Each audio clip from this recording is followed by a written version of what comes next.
Welcome to the Piece of Me podcast. This is your space for all things peace, positivity, and finding balance to live your best life. Life gets busy, and at times it's messy. I'm here to help you clean things up and put peace back in its place. I'll share tips, ideas, interviews, mindset shifts, and fresh perspectives to help you along the way. If you've been listening to this show for some time, then you've heard me talk about how much I love my iced coffee. I drink it year-round and rotate the creamer flavors to keep it fun. In the summer, I would switch between coconut cream and French vanilla. But now that we're shifting seasons, I'll pull cinnamon roll and pumpkin spice out of the archives and into the mix. Once my iced coffee is just the way I like it, I'll add a Java sock sleeve to keep it colder for longer. Think coffee koozie. These sleeves keep my cup from sweating and making a total mess. Plus, Java socks add a touch of your personality to your cup. Because I love iced coffee so much, I want to give a handful of lucky listeners a free coffee on me. I've partnered with Java Sock to include a pink tie-dye coffee sock with this giveaway. I love the color combination. The pink tie-dye is giving total Barbie vibes. To see the sock, get the contest rules, and for your chance to win, head on over to the Piece of Me podcast Instagram page. I'll also link my Instagram page in the show notes of this episode below so you can have a chance to get a coffee on me.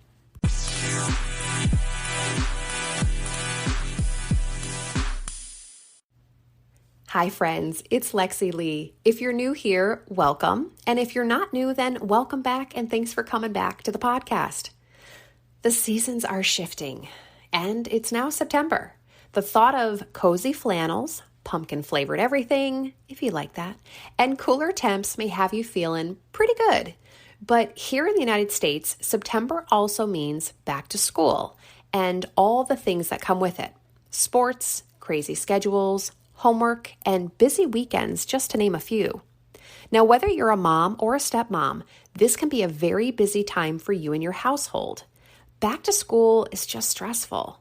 You're going at a completely different speed than you were just a couple of months ago. The calendar is full, and you're just trying to balance it all. Now, earlier in the year, I recorded an episode for stepmoms called How to Live Your Best Stepmom Life. Now, in that episode, I shared 8 ways to find balance while navigating the stepmom role. And you know what? It was one of my most downloaded episodes, which tells me we have a lot of stepmoms that are listening to the show. So I decided to bring in an expert, somebody who can help both moms and stepmoms slide into the new school season with some ease. So today I am joined by somebody who you might already know. This guest has built an entire community supporting stepmoms, and she's the creator and host of the Radical Stepmom Podcast and website. Christina has over 25,000 followers on Instagram, and today she is here on the Piece of Me podcast to support you. I will include all of her links in the show notes section so you can connect with her if you need additional support. Now, I've enjoyed her content for some time, so I was really excited to sit down and record with her. She's real, she's relatable, and she's here to offer some really great tips. So let's take a listen. Well, hello, Christina. Welcome to the Piece of Me podcast. Hello. How are you? I'm doing very well. How are you? I'm good. Happy to be here. Well, I'm happy to have you, and it's an honor to have you on the podcast and have a little bit of talk around stepmoms and biomoms, which you are both. I am both. Mm-hmm. You are both. So if you would, why don't you start by telling us a little bit about yourself first? Sure. So my name's Christina. I'm a licensed clinical social worker, which is my full-time job. So the platform, the podcast is not what I do all the time. I met my husband when I was 26 and my stepson was just turning 3. So was not ready for any of that. I was very much happy living alone, doing my own thing. And then, of course, I fall in love. So things moved pretty quickly after that. About 6 months later, we're engaged. 6 months later, we're married. We have a house. And then about a year after we got married, I got pregnant with our daughter. So yeah, it kind of just chugged along. And when I was in the thick of, I feel, my stepmom journey and trying to figure stuff out, I became friends with a coworker who was also a stepmom.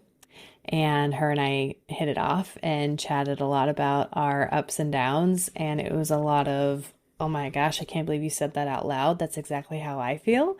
Mm-hmm. And we thought, you know what? We should like meet other stepmoms. And if you're feeling this, I know there's more of us out there. So then the podcast was born. So started doing episodes and then, posting on Instagram to get the word out. And now they kind of have their own individual followings. And that was 4 years ago. So Wow, it's already been 4 years. Yeah, it's wild. Yeah.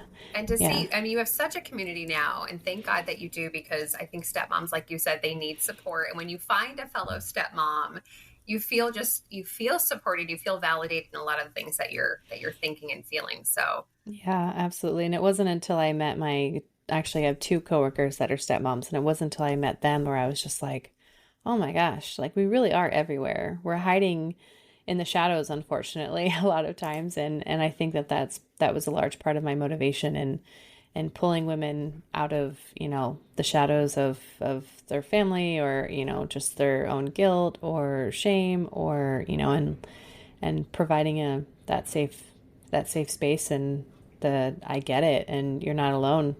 And of course, being a therapist myself has helped in that too. So yeah. And nobody ever thinks they're going to be, they're going to grow up one day and be a stepmom, right? Like that's not really, it just kind of happens. Nope. You fall in love with a guy and then here you are. Absolutely. Which is my story too. Yeah. So thinking about, back to school, it's such a busy time of year for both bio moms and stepmoms. So how can, especially stepmoms, we have both listening to this podcast, obviously you're both, how do we kind of take the stress out for both bio moms and stepmoms? Mm-hmm. I think that my first consideration is that it's just inherently a stressful time, and to just kind of accept and embrace that in a way, and to not aim to just make it not stressful at all, right? Like, and it can be like a good stress, and I think that that's kind of what I focus on, is the things that I enjoy about being back to school. Like I personally have a tradition of, all right, let's go like grab a new backpack. Let's find a cute little lunchbox. Let's, the things that I know I grew up kind of getting excited for, and, meeting the teacher. And then I think depending upon your role in being a stepmom, right? Like I feel like there's a spectrum of how involved you want to be. And I think before back to school even starts, kind of taking a pulse on that and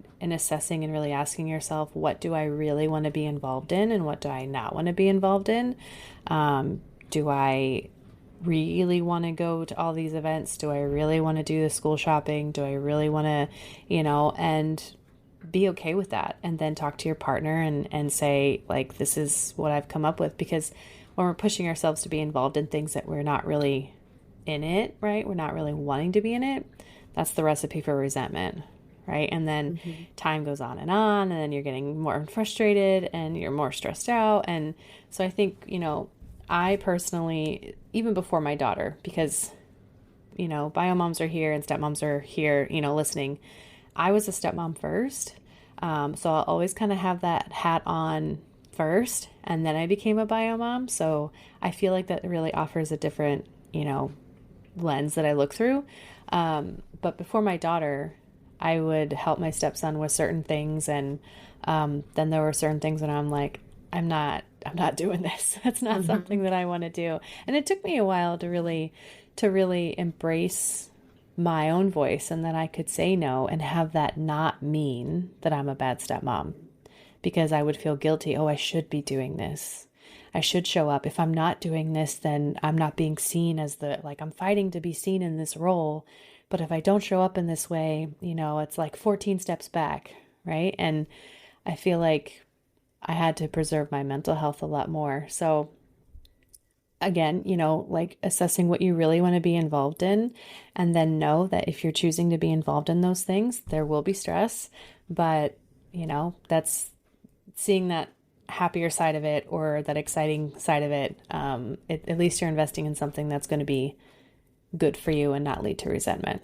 Mm-hmm. And I think you bring up such a good point of kind of deciding what it is you want to get involved in before that happens. So the communication is open, so your partner knows where you're going to be showing up. But you're also saying, I either do want to help with these things when it comes to back to school or I don't. So you're just kind of setting the bar. And like you said, kind of just avoiding the resentment that can certainly come, because it's a weird space to be in. I think women just want to take a lot on. We tend to take a lot on our plate because we can do it all.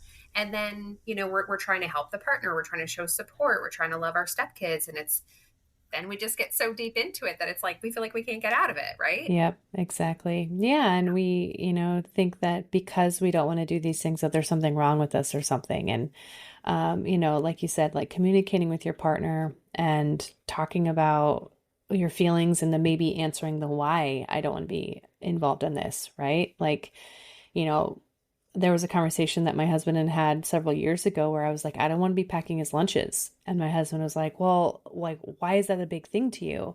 Thinking that it was, me just not wanting to help out or be a part of it or to do something for my stepson, which it wasn't the case. The case was he's old enough to pack his own lunches and I want to teach him how to do that and he can be responsible for himself. And after we had that conversation, my husband was like, oh, okay, instead of jumping to that defensiveness, right? So I think having a lot of conversations and keeping that, the field open to be talking about the why is definitely necessary too. Yeah. And I think, whether you're, obviously if you're a stepmom too, there's so many different dynamics in the stepmom life, which the podcast is not about, like step families, which your podcast is, which is amazing because again, people need that support. But it's funny because as a stepmom, I did do an episode a while ago and it was one of my most listened to. And I thought, now that it's back to school, like both moms and bio moms, we have to support them. But, especially as a step parent, there's just so much that, you don't, if you have a high conflict bio mom, if you have a mom who maybe is very involved with school, and then you're thinking, do I go to the parent teacher conferences? Do I help with the studying and the homework, or do I let dad do that? Like, it's definitely kind of a dance of who's going to do what first and who helps where. And it's a balance. Yeah. And then even in, just being the biological mom too, like, we get into these gender roles and the emotional labor of planning and doing all these things, right? And my advice is still the same. Communicate with your partner and say, I don't want to be the one responsible for doing all these things. How can we divide and conquer? How can we, or I do want to be doing these things, right? Like I tell my husband, I obviously really like to shop. So going back to school shopping that doesn't feel like a burden to me. That's enjoyable. But I do want things to be, held, as a partner. There are things that I want us both to do together and to realize, I think too, like back to school, it's like a transition for everyone. My daughter starts kindergarten in September, which is wild to me. So I'm going to be very sad, but also very happy for her. And I think that there's different emotions too for everyone, and that my experience is going to be different than hers. And just that it's going to take a little bit for everyone to get back into the swing of things, and to be patient with one another and to be gentle with yourself, I think is very important. Yeah, I agree. And I love what you say, just, deciding what you want to sign up for basically when it comes to the back to school stuff.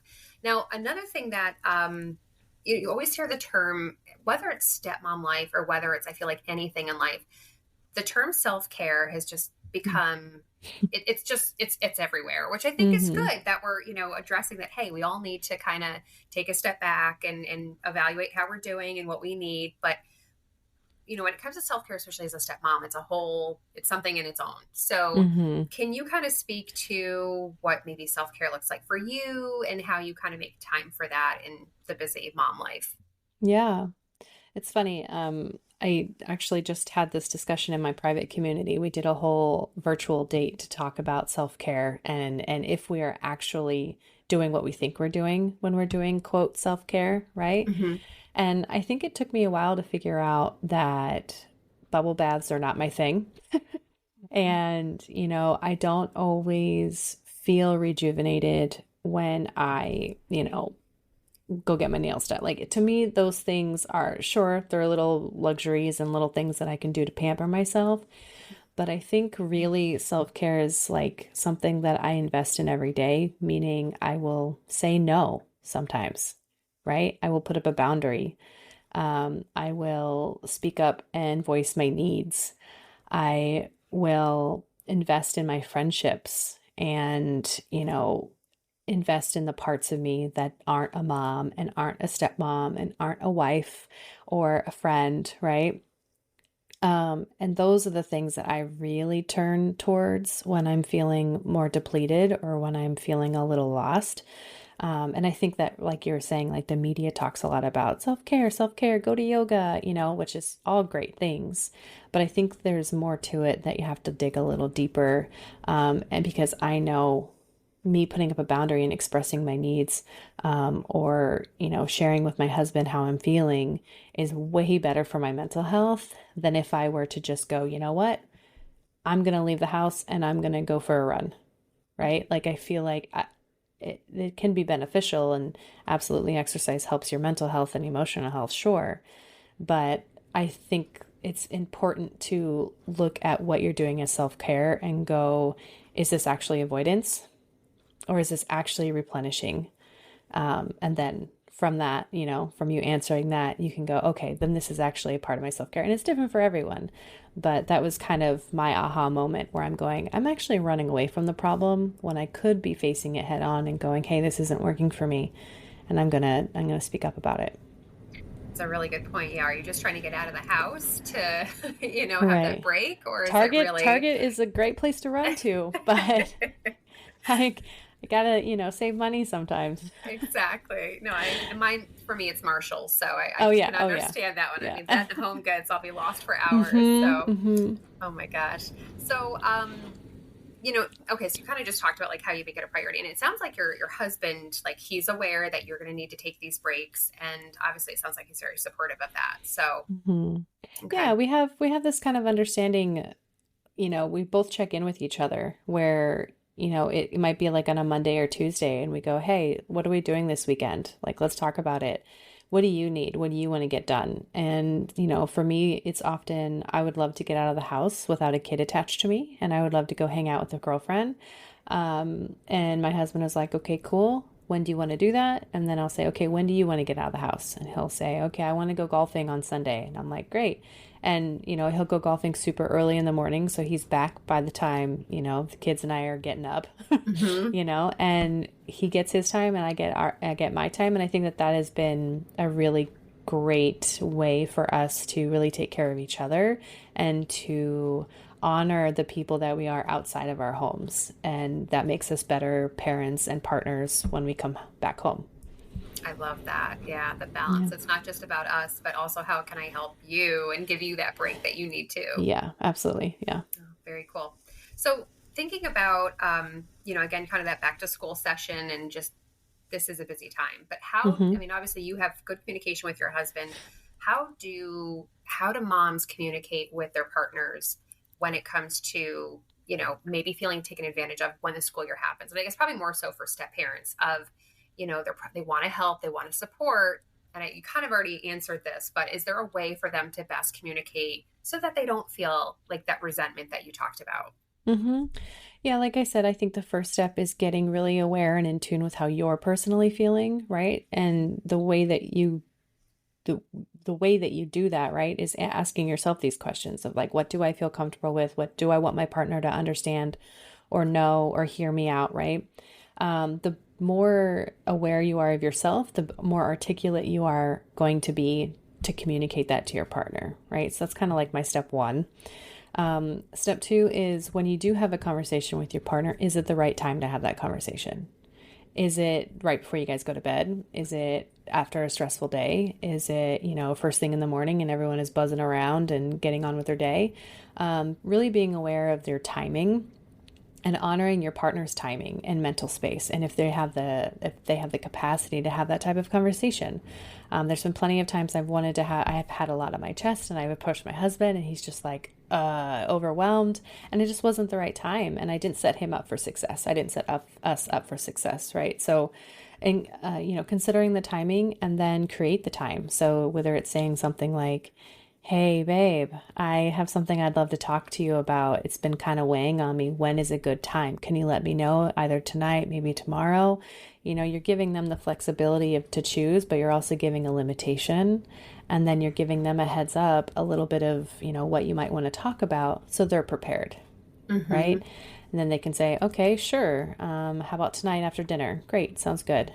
And then you sit down and you've already done that kind of homework where you have what you'd like to chat about, and you can, drop it lightly of, hey, so I'm really, nervous about the upcoming school year. I'm finding myself worrying about X, Y, and Z. And, my personality trait is I feel like I'm going to take this all on and then I'm going to get overwhelmed and resentful about it. So can we talk about this and, figure out how to do it together? Right. So like just in that packaging in that way, you're owning how you feel. You're kind of stating the problem, but it's outside of yourself, right? You're not saying it's their problem. You're not saying it's necessarily your problem. It's, I'm feeling this way. How can we do this together?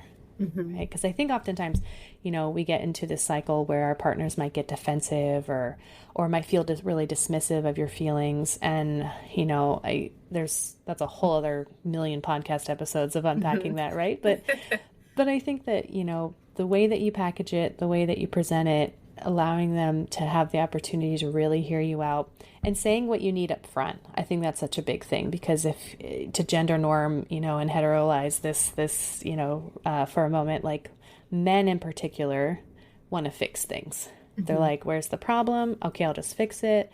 And women often don't want to hear, okay, fine, you don't want to do this, I'll just do it. Right?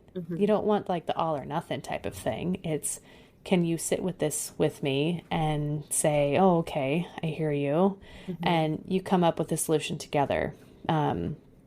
So that's kind of my 3-step to having those kinds of conversations. Yeah. And it's, again, it just goes back to that inner work. And that's why I tell stepmoms all the time, like, get really, really aware of how you're feeling and why, because it'll prepare you to have those harder conversations with your partner. And it sounds like it's about kind of taking like a team approach to it.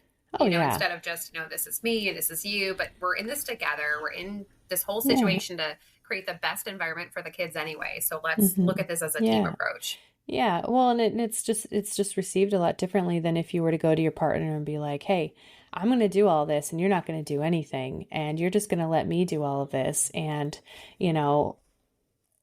of course, our partners are going to get defensive, and, what you might be saying is absolutely true. Right. But if you really want to be heard, then, you need to lead with respect. And if you don't want to feel taken advantage of, then you have to voice what you need, because though I wish our partners were mind readers, they really aren't. And though I know that I do a lot of things the right way or better than my husband or whatever, like, I always tell him, I'm like, that's not a good reason to have me do it all. And for that not to happen, because my husband's always like, oh, you have it handled. You have it handled. You're so good at organizing. You're so good at, like paying attention to things and whatever. And it's like, yeah, that's great. But that doesn't mean that I have to do it all. Right. And as women, it's hard because we like things, a lot of us, not everybody, but like things done a certain way. I mean, like my husband, I call my husband my fiance, but like he'll clean the house, but he doesn't clean the house like I like you the clean house. The house, Like, yeah, it's different. I'm like, well, you missed a spot. You didn't get this thing over here.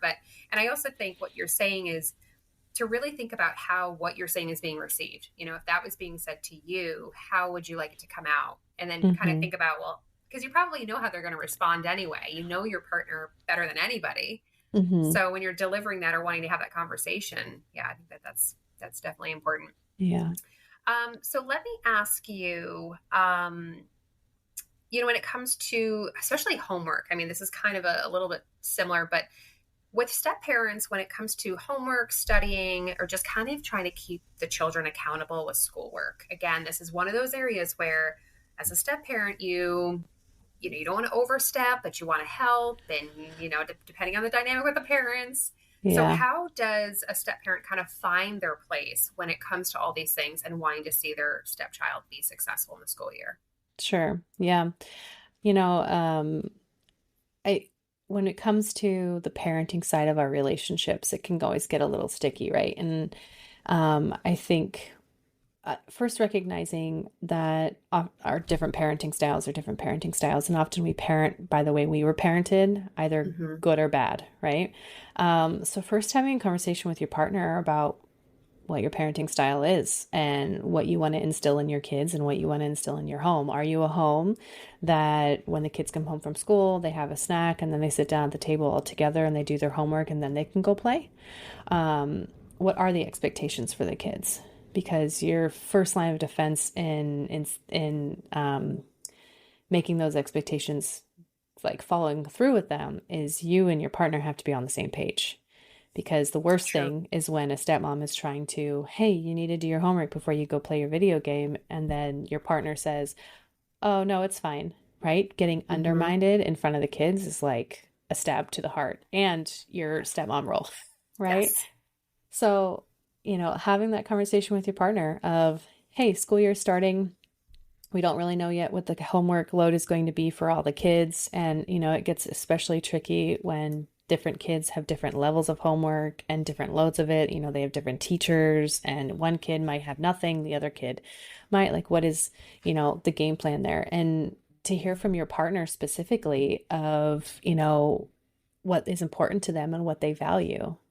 Are you going to be the homework house? Or are you going to be the more lenient house? And talking about why it's important to you or why it's not important to you. Really understanding your partner's perspective and having them understand yours. And then coming up with a plan and asking your partner, how do you see me playing a part in this? Do you feel comfortable with me saying, hey, you guys, put your stuff down. You got to do homework now. Or do you want to be the one responsible for that? If I'm the first one home, do you want them to start their homework only when you come home? If you don't want me saying that, right? Like talking about the different scenarios so you know ahead of time. And the goal there, or the agreement moving forward, is you two support each other in front of the kids, right? And always, but especially in front of the Right. kids when you're trying to establish these expectations of what that is to look like. And, if the kids have like extracurriculars and you don't get home till really late, how do we talk about homework? Like, all the different things. But it all starts with the two of you being on the same page and hearing from your partner of how involved they expect you to be. And then your counter of, yes, I feel comfortable with that, or actually, I don't feel comfortable with that, or I might feel comfortable with that if this happens. Right? Yeah. But I think a lot of times we get into this spiral of despair because we have not established expectations. And we just go in blind. And then it isn't until we know more where we're like, oh, actually, this isn't working. Mm-hmm. And I've heard once people will say, like with common sense, that what's common sense to you is not common sense to somebody else. So, with your partner, you might be thinking, well, of course, homework is a priority if that's how you feel. And you might assume that your partner feels that way too. But until you have that conversation, maybe it's not like you said. Maybe they can get to the homework later in the night. Or even as a bio mom, I would think that just making, as you guys are figuring out, the school year is, all right, let's figure out what is important, what needs to happen. So let me ask you this. If, let's say we have a step parent who has maybe been in this role for a couple of years now, and maybe didn't have this conversation a couple of years ago. And now it's year 2 or 3, and, the school year is picking back up. And how does a step parent who did not establish these expectations, have this conversation? Is it too late to kind of figure out where we're going to parent and how we're going to do that? Absolutely not too late. No, I think going back to, my 3-step process about how to have a conversation with your partner, right? It's, realizing, hey, I didn't like the way that this happened several years ago, or the way that this has been happening. These are the reasons why. I'm wondering how you feel about it. I think when you are trying to change up how things have been, and you feel you're the one bringing up the quote issue, right? It can feel like you're the problem. It can feel like it's your fault, or if you were to just be okay with this, everything would be fine. But to combat that, I think, getting curious with your partner and asking them, how do you feel this is gone? Right? How do you feel this is gone? Do you think that last year was, successful? Do you think the arguments that we had with the kids every night about doing homework felt good? Right? And to really bring them into your space. And even if they're not completely on board at first, what you're doing there is communicating, I would like to do something different. Can we start having a conversation about this? And it may not get resolved in that original argument, in that first argument or conversation, hopefully, right? But to have it at least be the start of something where you can say, after assessing the past couple of years, this isn't working for me. How would you feel if we started doing this? Right? And if we did do this, this might be how we could do it. I love that. Because people might feel like with whatever topic, it could be anything. It doesn't have to be back to school, but it could be how we did the holidays. It could be anything. Sure. And then all of a sudden you're thinking, well, I'm too deep now. How are we going to undo the damage? And how do we get this train back on the tracks? Yeah. I always tell stepmoms, you didn't know what you didn't know. Right. And so now if you are at a point where you have a little bit more information, you are 100% entitled to start changing the status quo. Right. And it might be uncomfortable for people because they got used to how you were showing up. But if it's going to be a sustainable relationship, a thriving family, you have to, really assess what's working for you and be able to change that if it's not. You are 100% entitled to do that, no matter how long you've been doing it. I love that. Yeah. Because I do think a lot of stepmoms feel that they have no control in the situation and they just have to kind of accept what's already in place by bio mom and dad. Yeah. And of course, if people are going to be uncomfortable with it, right? Because it might be, inconvenient for them or whatever, and go into the change knowing that might happen and not seeing that as, oh, I should probably just back down and just keep doing it, right? See it as, oh, yeah, there's resistance. Of course there's resistance. That's okay. But I know that I need to continue advocating for myself, for my own mental health self-care, right? Yes. And to not see it as a defeat. So how do step-parents, how do stepmoms trying to navigate all this? How do they, we kind of talked about how stepmoms maybe need more support from their spouses or their partners, but how do they get more support from them? From the partner? From the partner. Yeah. I mean, I think, it comes down to a lot of like where your partner's at and their own emotional intelligence and their own level of curiosity, right? And going back to that expectation, I've talked to, unfortunately, a lot of stepmoms that they just feel that their partner will never understand, or never want to understand. And I actually did a post on this recently that understanding doesn't always have to be the goal, right? We don't always need our partners to understand our experience 100%. I will never understand my husband's experience 100%. But what I can do is create, a space for validation and curiosity. And if my husband is hurting in a certain way, I care about that. Right. And I think that's what a lot of stepmoms are wanting from their partners is to be heard, and for them to not get defensive and take it personally, and to just say, wow, I hear you, and I'm sorry that this is your experience. And, how can I help you through this? Right. You don't have to understand it to have empathy. Or agree with it, right? You don't have to agree with it. Yeah. Yeah, absolutely. So I think, creating more and more opportunities to have really honest conversations with your partner, right? And to be more open to providing these little windows into your world, right? Like little things that I do with my husband.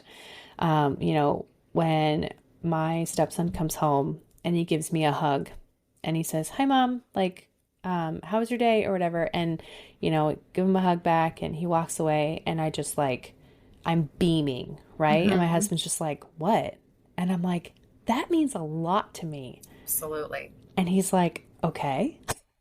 Right? And I'm like, because in his mind, he sees, well, you're his mom and you've been in his life forever and he does this all the time. Like, what's the big deal? And I have to tell him, I'm never going to take that for granted. It is always going to be a big deal, right? And it makes him think, okay, all right. And then when there's things that hurt my feelings or there's things that I get frustrated with, whether, my husband doesn't tell me about, a conversation that he had with his ex. And I'm like, when were you going to share that with me? And he goes, "Oh, I don't know, understand. Like, I was going to get to it eventually." And then I have to take that moment and go, okay, I know that this may not seem like a big deal to you, but for me, it makes me feel X, Y, and Z, right? And it doesn't always need to be really big. It's just those little windows of, hey, can you please consider this as part of my experience?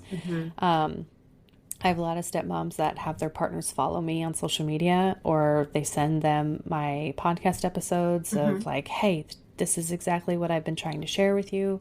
Getting creative, Stepmom Magazine. There's lots of different resources out there now, fortunately. So I think the biggest thing is if your partner is open to learning more and getting curious. If you continuously feel shut down, I don't think that the problem is a blended family issue. The problem is a relationship issue. And I think that is where you start, right? I agree. And not to gender role either, but I do see women as we're the ones that seek out the resources. We'll read the books, we listen to the podcast, we'll join the communities, we'll do all the things with whatever situation. Whereas men just, not always, not all of them, but they'll not so much, but I like that being creative and here's the resources. Because I think they do need to hear it sometimes from somebody else besides the stepmom, because it probably gets a little bit, they've heard it enough. So probably gets a little old. Yeah, absolutely. And I tell it to my husband too, where, him and I are talking about how to handle something with my daughter, like a behavioral thing or something. And I'm like, well, I've been doing some research and I want to approach it this way and blah, blah, blah. And then my husband's like, well, I don't know about that, blah, blah. And I'm like, look, if you go and do your own research and you read a book or you read an article or you listen to a podcast, you're following someone awesome on Instagram, then you can come to me and talk about it. But if you're only coming from your childhood experience and this is the way it's always been done, I don't want to hear it. Like, I love that. Come to the table with your own, or you just got to listen to me because. Well, you have supporting evidence. That's the difference. Yeah, exactly. So I've got the proof to say this is the way we should do it. Absolutely. I love that. Now, this is not something I was planning on asking you, but since becoming a bio mom, do you feel your role as a stepmom has changed, or maybe your perspective on it? Totally. Absolutely. Yeah, in really good ways, in really interesting ways, in ways I could not have predicted. I mean, I was worried at first, how my stepson would feel about his new sister. And that's still, I feel like, a transition every time he comes home because he's the only child in one home and then he has to share, time, attention, space with his little sister. But, I find myself, the things that I used to care about, the things that I would really like, the hills I would really want to die on, I don't care about those things anymore. And it's not necessarily because they still don't get to me or that they're not on my mind or that I sincerely don't care. I just don't have the bandwidth anymore. And, I have had to really separate and go, you know what? My daughter only has two parents. She only has one mom. And that's me.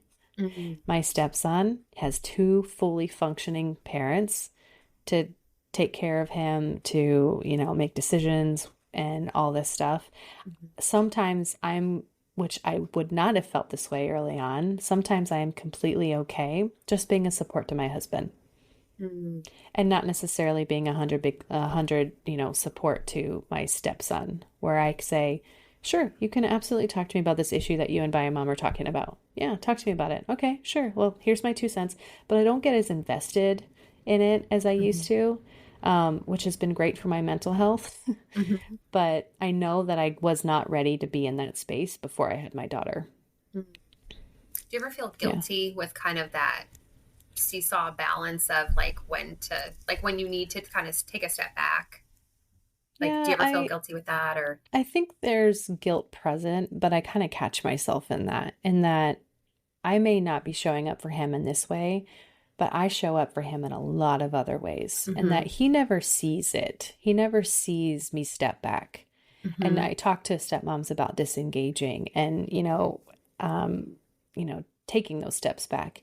And when I do that, it's never really something my stepson notices. It's oftentimes an emotional disengagement where I can't lose sleep over thinking about the emails that need to get written, right? But Mhm. instead, my stepson sees me, help him, with his homework, or we do projects together, or we go to the park, or I choose the ways in which I do want to show up, Mhm. and the ways in which that are causing me mental distress, or worse, causing me distress within my relationship. Mhm. That's where I check myself. If my husband and I are continuously bickering about blended issues or his ex, that's where I'm like, you know what? I'm Mhm. going to choose my husband over this hill that I'm fighting for. Mhm. Absolutely. And you bring up a really good point, which is you can show up for your stepkids in so many ways that shows them how much you care about them and how much you support them or how much you love them. Mm-hmm. Whether it's making their favorite meals, doing their laundry, cleaning up their room before they come back on transition day, just Yep. so you don't have to be so fully engaged, but you can do all these other things and it's still showing them that you care. Mm-hmm. Yeah, I mean, I've been in my stepson's life since he was 3. He doesn't know a time before me, and I Mm. have been consistent throughout his entire life. I've been consistent in the way that I've showed up. The way in which I show up between my husband and I, or between the other parents, right? Um, has changed. But Hmm. like I'm always there for him, and he doesn't sense anything different. And I think that has been my most success, right? In Hmm. being able to try and find that balance.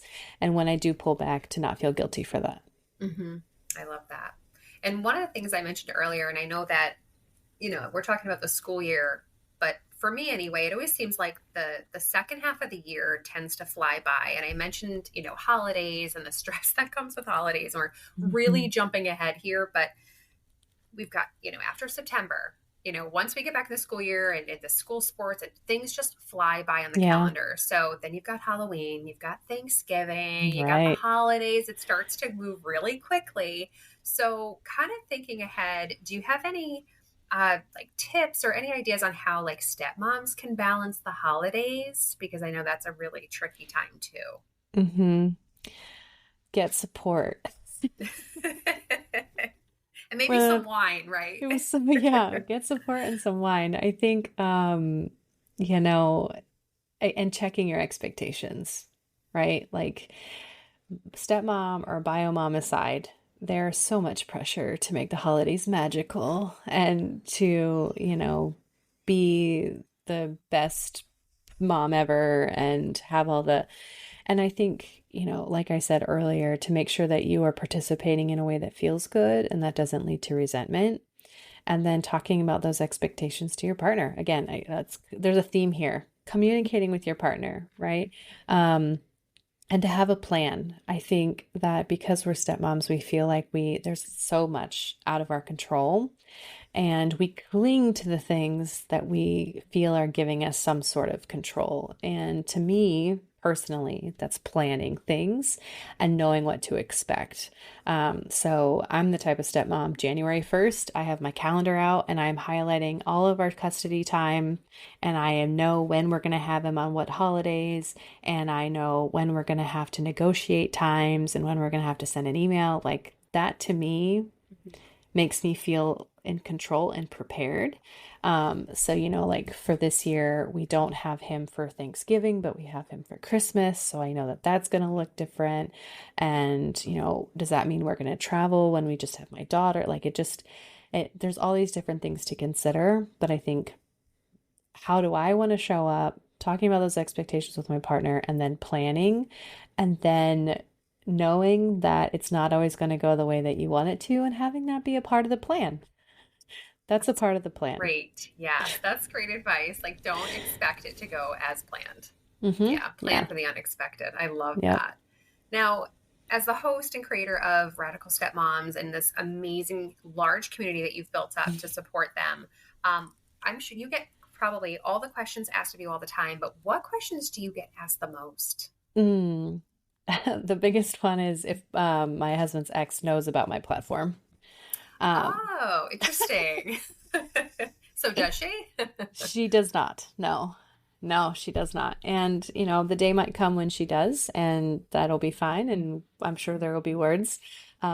But, in the beginning, like I said, starting this podcast was cathartic for me, and it was my own form of therapy. But as time went on, I found that hearing other stepmom stories and, offering supports and having guests, and it just became something so much bigger than my own experience. And I think that that's what I embrace now, and that I appreciate about it is that it's not just about me and my family and my role as stepmom. It is, my goal has become to empower other stepmoms to hear from each other, to know that they're not alone. So if she ever finds out, that'll be a conversation, but it's so much bigger than that topic. So I usually don't even answer that question anymore when I get asked. Yeah. It probably just gets, again, how many times you're going to be asked that. But you're so careful. I mean, you don't ever, if for those that, if they're not following you, I'm sure they're going to, but, there's always like the funny joke of the banana, the ongoing banana that goes back and forth between the houses. But you're so careful about not sharing too much. You're still very private about details, so that, there's really not, you're sharing your experiences. You're not sharing, necessarily your stepson. So you're quite private about that. Yeah. Other than that, the questions I often get are, particular to their own experience, or just, how I do it and stay sane. Yeah, absolutely. Yeah. So let me ask, is there anything else maybe that you'd like to share, whether as a bio mom or as a stepmom, as we kind of navigate the second half of the year here, and words of wisdom? I think we get sucked into all the different parts of our lives, right? We're focused on our relationship. We're focused on our relationship with the stepkids and what our family means, and how we fit into it. And our confidence is so, heavily weighed into how we're, welcomed into our home, and I think often stepmoms lose themselves in this role. And it's really important to take care of that woman you were before, right? And to stay in touch with her, and to invest in her, and to see that this role is just another part of you, right? And it can feel all consuming. It can feel like everything is weighing on this. And we have to compartmentalize a little bit to make it more sustainable. We have to pick it apart so we can chew on it, right? We can't take it all at once. And I think that is one of the biggest encouragements I give to stepmoms, is to, if you are feeling completely overwhelmed in all these areas of your life, turn inward and go, what do I need to do for myself, right? Like, go back to your core of who you are, what you value, and your beliefs, of your visions and your goals and all of that, and really hold it up to where you are now, and praise yourself for how far you've come, or go, you know what, maybe this isn't in line with who I thought I'd be. How can I influence this to be something I'm more proud of, right? Like, we can't fix it all. The only thing we can control is ourselves. So when we're losing ourselves in it, we just have to, turn inward and find ourselves again. That's great advice for sure. Mm. Thank you so much. So where can people find Yeah. you? Yeah, so I am on Instagram at Radical Stepmoms Podcast. It's also the website, radicalstepmomspodcast.com. My little slogan there is I'm a lot more than a podcast. So I have the IG, and then I do one-on-one sessions. So I do sessions with stepmoms. I also do sessions with couples. I have topic-specific workshops. I have a private community, and every once in a while, I get the itch to go travel, and I do in-person meetups. So I get to hang out with you guys. So yeah, it's a lot of fun, and all of that information can be found on my website, or you can talk to me through Instagram. Awesome. Christina, thank you so much for joining us on the podcast today. This is going to help a lot of moms and a lot of stepmoms. Yay. Thank you so much for having me.